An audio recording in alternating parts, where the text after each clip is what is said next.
Sample sa atong DIY glass nga empty bottle. So nato empty bottle, Vitamilk siya, then ginalaban ng botilyaan eh. So gitry na to siya o grinder. Namin gibuhat isa ka baso pero lahi to siya nga option, gisunog lang siya sa kalayo. Karon ang gitry na to siya is grinder ang gamiton.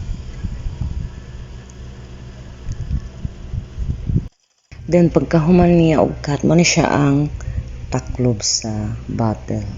So nakita niyo guys na siya tape sa ibabaw. So mo na siya ang di-cutting na to para mag-straight ang iyang line.